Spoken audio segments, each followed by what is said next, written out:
Things that alt-ancient history folks can't explain. They claim that the Sphinx was not created during the time of dynastic Egypt, but more than 12,000 years ago. Their evidence? They say the condition of the limestone on the Sphinx enclosure, and a bit on the Sphinx body, show evidence that rainfall weathered it for many thousands of years.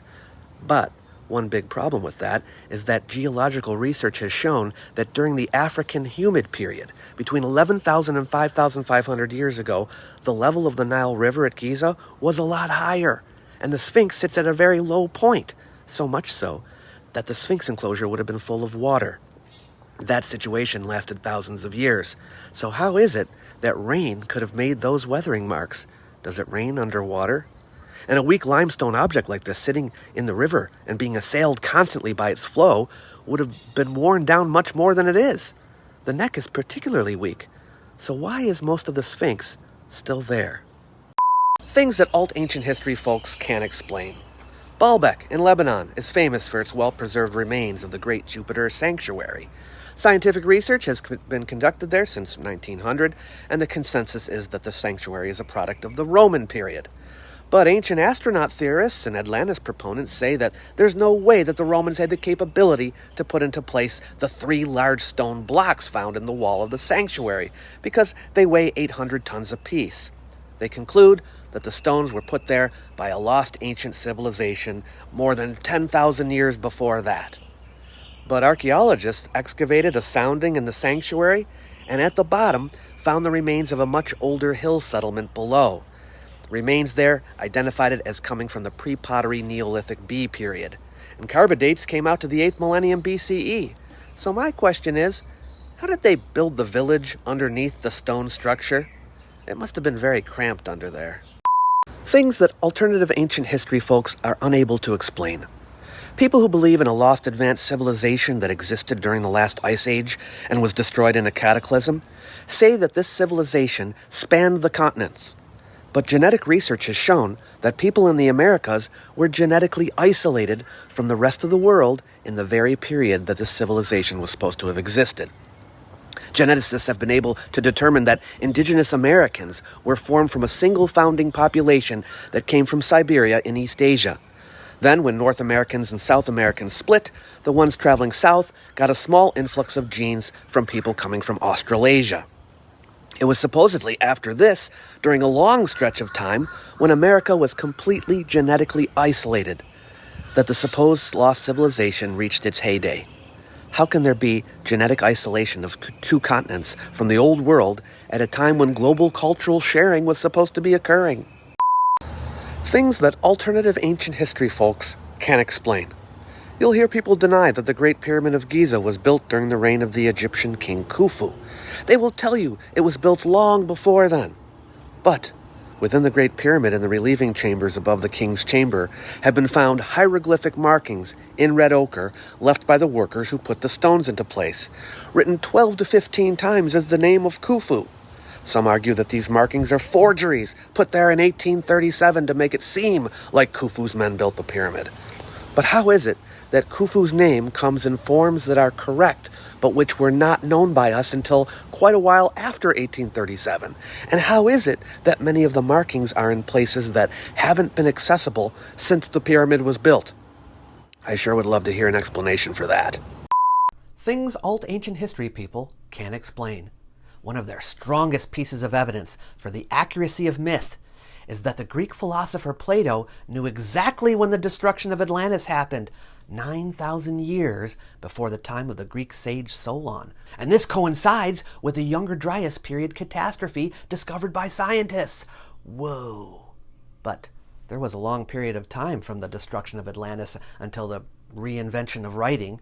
Thousands of years when this accurate information would have to be transmitted orally. Did each person retelling the story have to update the number of years? Let's see, Grandpa told the story about 35 years ago, so let me add 35 to the total, and everybody did that? And if so, when Critias told the story at least 150 years after Solon visited Egypt, why did he still say it was 9,000 years ago without updating the figure? Our one example of transmission of the story and no regard for precision on the date? Things alt-ancient history people can't explain. Many of them say that the Great Pyramid of Giza is more than 12,000 years old. The original mortar that was used between many of the stones of the Great Pyramid contains organic material which can be carbon dated, and many samples have been taken from all over the pyramid. We know the mortar is original because it lay beneath the outer casing stones of the pyramid, which remained on the pyramid until more recent times. So at no point in ancient times did people remove the outer layer to put the mortar in all over the place.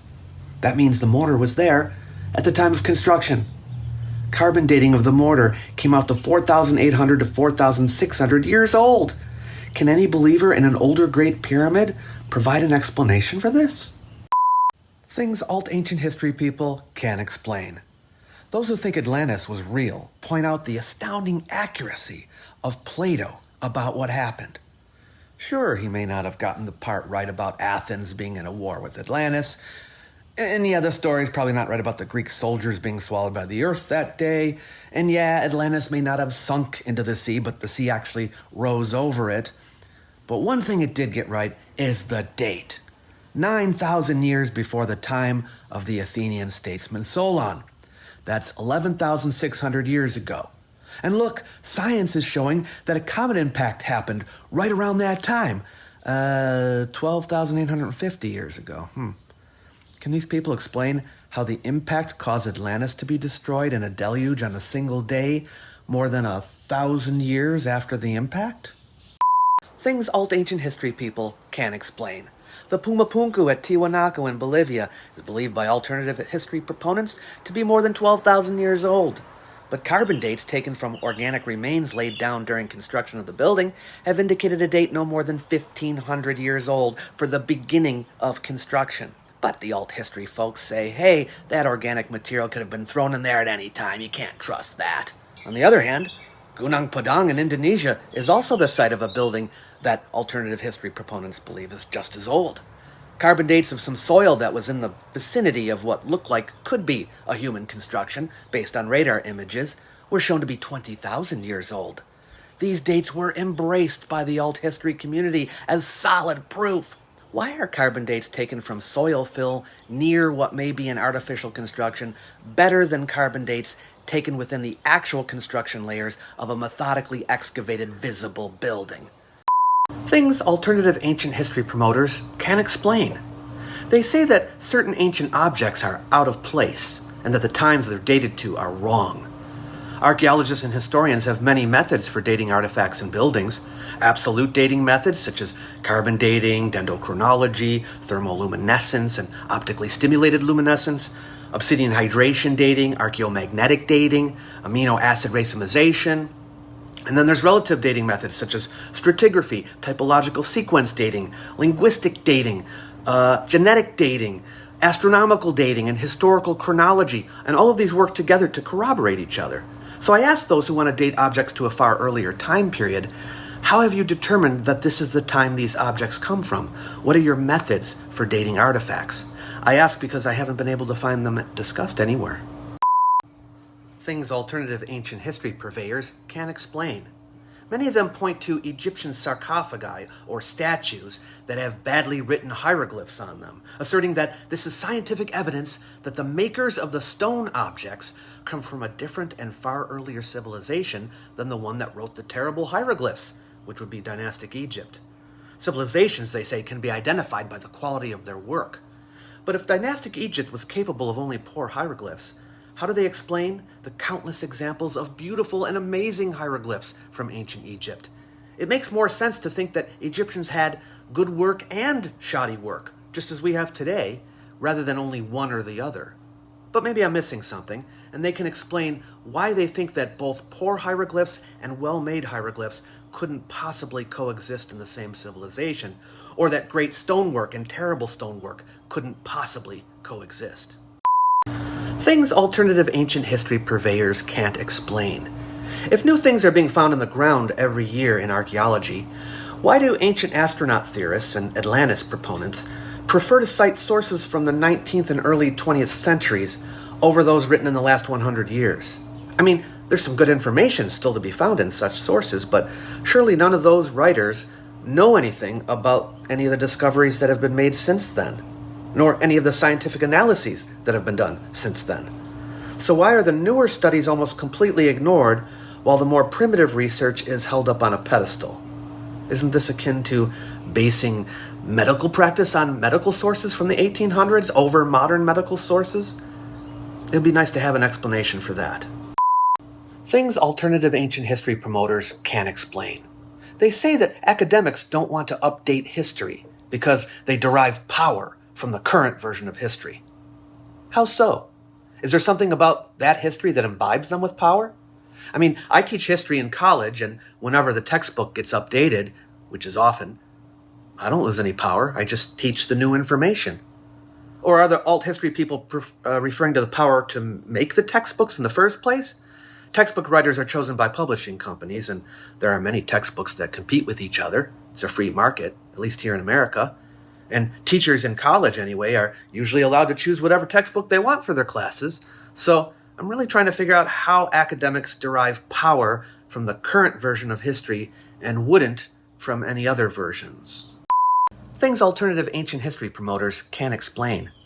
Many of them say it is highly improbable that the heavy granite stone blocks that are now found in the Great Pyramid of Giza could have been brought to the site from their original location at Aswan Quarry, some 500 miles away, by the Egyptians of the Old Kingdom with the primitive technology that they had. Well, what about the direct testimony that we have from them?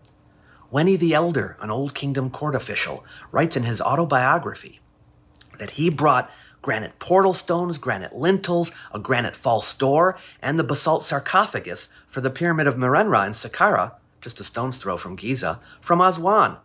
I traveled north with them to the pyramid in 6 barges and 3 towboats of 8 ribs in a single expedition, he bragged.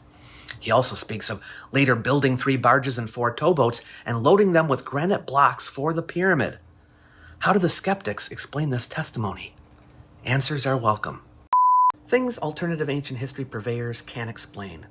I've heard so many of them use the argument that the ancient Egyptians of the Old Kingdom couldn't have carved granite or basalt or diorite or similar stones to build things, at least not effectively, because these stones register between 6 and 8 on the Mohs scale of hardness, and their tools, made of copper, only come in at around 4, setting aside the fact that the Mohs scale is only supposed to be used for natural minerals.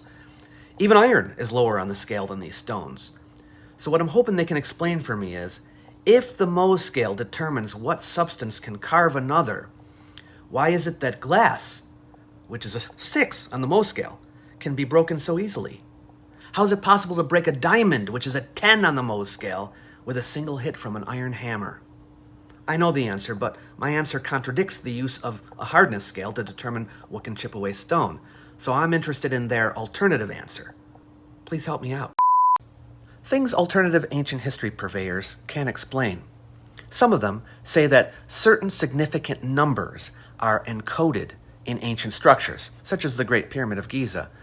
They might be in a roundabout way related to the measurement of the Earth, for example. Out of the thousands of measurements that might exist in a large structure, these are just a select few, and there needs to be some additional math done to them to make them fit. This is at the discretion of the interpreter. But what I've never heard explained, and they can let me know if I'm wrong, is what the purpose was for these supposedly important numbers. Why did they put them in the measurements? Was it to relay information? What would this information be used for?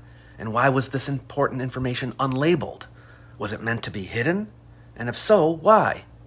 If any of you have the answers, please tell us, because on the surface, it seems counterintuitive. Another thing alternative ancient history purveyors can't explain. Many of them scoff and say that the pyramids of Egypt were most certainly not tombs. But how then do they explain the fact that documents from Egypt that have survived until today refer to the pyramids as the tombs of kings? The Egyptians told Herodotus they were, but even earlier, the Abbot Papyrus of the 20th dynasty, around 1100 BCE, documents robberies of many of the kings' and queens' tombs, some of which are clearly stated to be pyramids. The Harper Song of Intef, early to mid-2nd millennium BCE, mentions the god kings who rest in their pyramids. Even older than that, funerary text inscriptions on walls inside pyramids of the Old Kingdom, 5th and 6th dynasties, contain spells and instructions for the kings on their journey into the afterlife, even naming the kings. In later times, these texts were written on papyrus and placed in tombs, first as the coffin text and finally the Book of the Dead. So, those of you who deny the pyramids were ever tombs, how do you explain this evidence? Things alternative ancient history salesmen can't explain. Many of them point to similarities of architecture or symbolism across cultures, which are separated by vast expanses of time. For example, they will see some kind of connection between approximately 4,500-year-old pyramids in Egypt and pyramids in Mesoamerica from around 1,800 years ago. What they have never explained, and I wish they would, is why it took so long for them to appear in certain places. I mean, if contact between the Old and New Worlds was made by the survivors of a great cataclysm, right after the cataclysm occurred, and they are the ones who taught the simpler peoples to make pyramids, wouldn't the technology that they taught have appeared at around the same time in the various places they reached out to? Where was the knowledge of pyramids being stored in Mesoamerica for 3,000 years before the people built them? And why did they wait? That seems to defeat the purpose that the survivors had in mind. The sharing of their knowledge was to reduce the amount of time for civilization to restart, right? It seems to me that in 3,000 years, the Mesoamericans could have just figured out how to make pyramids themselves. Things alternative ancient history purveyors can't explain. This cylinder sealing, made by Cylinder Seal VA-243, is claimed by ancient astronaut theorists to be evidence the Sumerians had knowledge of the entire solar system. Seals were used by officials, administrators, and businessmen to make their unique mark on something. This one belonged to a guy named Ili-Ilat. In their writings, the Mesopotamians make it clear that they knew of only 5 total planets, and no more. Their 7-day week was based on the 7 Uduidim, as they called them, the sun, moon, and 5 visible planets. Their astronomical text, Mul-Apin, which has its origins in the Middle Babylonian period, says that there are 7 and only 7 Uduidim. Why are there 11 of them here when there are only 7 Uduidim? You can see that Ili-Ilat and the others here are standing on Earth, and the heavenly bodies are in the sky. So how could one of the circles be the Earth? And Mesopotamian writings and maps say that the Earth is flat. So how then could they know about planets rotating around the sun? Things alternative ancient history sellers can't explain. Alt history enthusiasts spend much of their time looking for patterns and artifacts across various cultures. They love to find similarities between them, and they use these similarities to make a case for common origin. But what I don't understand, and this is something I've never heard them explain, is why they practically ignore the differences. What I mean is that, logically, if similarities mean something about where certain technology or cultural elements come from, then differences should also. For example, the crossbow was invented in both China and Greece and a few other places independently. Now someone could say, oh look, they both had crossbows, there must be a common origin. And yet there wasn't. The differences between the crossbow styles can be seen. Now if I see a stone clamp with a wedge shape and a stone clamp with a T-shape, alt history folks will tell me there's no appreciable difference. Is this a blind spot? Or are differences legitimately irrelevant in seeking for origins? If irrelevant, why so? Things that alternative ancient history sellers can't explain. Many say that a lost advanced civilization produced stoneworks that are identifiable by their precision in manufacture. But one thing that they have not explained clearly is why there are so many imprecise objects from this presumed advanced culture. Why do sarcophagi that they claim come from this culture exhibit so many imperfections? Why do the vases that they proudly proclaim exhibit precision also have clear imprecision? Why are there numerous imperfections everywhere? Now, I understand that nobody's perfect, but if you have an artifact that is a mixture of precision and imprecision, then all you have is an artifact that is imprecise. Now they might say, all you need is one precise cut or one precise angle to prove that it couldn't be done by ancient people. But as they say, even a broken clock is correct twice a day. And wouldn't we need to have a predominance of precision artifacts to consider this a hallmark of the lost civilization? Or to conclude that special precision tools were commonplace back then? Things alternative ancient history sellers can't explain. Some of them point to this image of Egyptian art in the Temple of Hathor at Dendera. And they say that we're looking at a light bulb or lighting device powered by transformers of some kind. But then, how do they explain the fact that there is no evidence of the actual use of the lights or the electric system or whatever system it was? No sockets anywhere? Where are the remnants of the system? Why is there only this piece of art in a back corner of a Hellenistic period temple? And more importantly, how do they explain the writing in hieroglyphs that identify the images? The writing above the image of the bulb on the left and right identifies it as the sun god Har-Semetawi, the snake, in a lotus flower, and that these are jed pillars below holding him up as he is born. So, do the alt history sellers have an explanation for why they look at the pictures but don't take into consideration the writing? Something else that alternative ancient history sellers can't explain. It is common for many of them to place a great deal of credence on events described in myths, most of them coming from times thousands of years after the events they describe. Professional historians generally distinguish between primary sources and secondary sources, and they give more credence to sources close to the time and place being studied than sources far removed from the time and place being studied. And historians also take into account the genre of the source. Is it history, myth, legend, parable, whatever the case may be? I would love to hear from alt history folks what their method is for discerning reliable historical facts in a source, how they distinguish between good and bad information. From the outside, it looks like they ignore the date and genre of a writing and just choose to believe what they want and discount what they don't want, but maybe there is a method, and it just has not been made known to me yet. Can you help me out?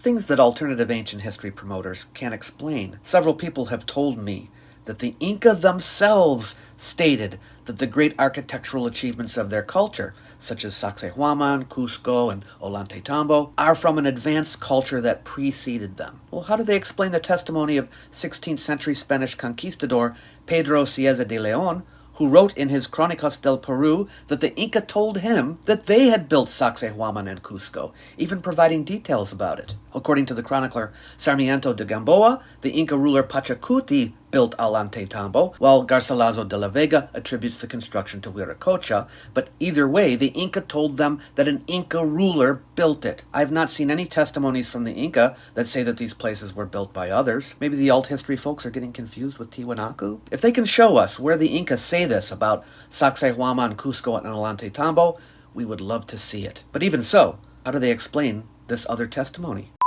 Another thing I was thinking that alternative ancient history purveyors can't explain, one of the loudest battle cries you hear coming from a certain section of that camp, is that there is no way that ancient people could have made certain pieces of amazing stonework, whether that be stone sarcophagi or vases or what have you. But one thing I've never heard explained is why they've not consulted sculptors and stonemasons who work in traditional methods. Sure, the alt history folks have consulted stonemasons who work in modern, high-tech methods, who like to say, we could only make that the way we do today. But surely, they know very little about traditional methods. For a long time, traditional methods have been replaced gradually by modern approaches that prioritize speed and cost-effectiveness. Workers today don't get trained in the old ways. So, what would they know about them? Before making proclamations, why not consult the ones who would actually know? They exist. If you have a good reason for it, please let us know what it is. Things alternative ancient history sellers can't explain. Recently, there's been a lot of buzz about how a group of researchers have been measuring specially selected ancient stone vases to try to prove they were made with advanced tools, similar to modern CNC machines, but that the vases are not modern, but rather from the last ice age. And they might not even be vases at all, but rather high-tech components of some kind. Their measurements indicate that the vase shapes are often within microns of what they would consider an ideal measurement, so they conclude that they could not have been made with hand tools. But all their vases are only partially precise. What I've never heard them explain is what kind of tool made the imprecise parts of the same object. Did the same tool that made the outside of a vase perfectly round also make the lopsided handles or the rough interior? Or was it a different kind of tool? Did they make part of the vase with a high-tech tool and part with a hand tool?